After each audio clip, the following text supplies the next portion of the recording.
সেখানে আমরা আলোচনা করেছি যে প্রত্যেকটি ইনস্টিটিউশন যেগুলো আর্থিক খাত বলেন, রাজনীতিক বলেন, নির্বাচনী কর্মকাণ্ডের সাথে জড়িত সংশ্লিষ্ট যে প্রতিষ্ঠানগুলো আছে এগুলোর রিকভারি কিভাবে করা যায় এবং এগুলোর ক্যাপাসিটি বিল্ডিং কিভাবে করা যায়। প্রথমে এগুলোকে তো রেস্টোর করতে হবে, এগুলোকে ট্র্যাকে আনতে হবে। তারপরে আনার পরে এগুলোকে আপনি কিভাবে কার্যকর একটা অবস্থানে নিয়ে যাওয়া যায়।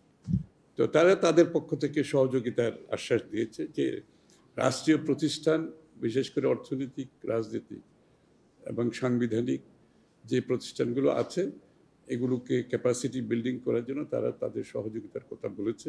বড় বিষয় হচ্ছে বাংলাদেশ থেকে আমরা বারবার বলেছি যে $100 বিলিয়ন উপরে পাচার হয়েছে। বাংলাদেশের আজকে অর্থনৈতিক অবস্থা, যেখানে রিজার্ভের অবস্থা কোথায় দাঁড়িয়েছে আমরা সবাই জানি, একটা কঠিন অবস্থার মধ্যে দেশ পার করছে। তারা এত টাকা পাচার করেছে বাংলাদেশের রিজার্ভ একেবারে তলানিতে চলে আসছে এবং আমাদের দৈনন্দিন জীবনে প্রত্যেকটি নাগরিক কিন্তু এটার এফেক্ট ফিল করতেছে, এরকম একটা অবস্থায় চলে গেছে। তো সেক্ষেত্রে আমরা যে টাকা পাচার হয়েছে টাকাগুলো ফিরিয়ে আনার ব্যাপারে আলোচনা হয়েছে এবং সুইজারল্যান্ড গভর্নমেন্টের পক্ষ থেকে তারা বলেছে তাদের অবস্থান আগের মতোই আছে, যে এই টাকা ফিরিয়ে আনার ব্যাপারে বাংলাদেশ গভর্নমেন্টের যে কোনো উদ্যোগকে তারা স্বাগত জানাবে।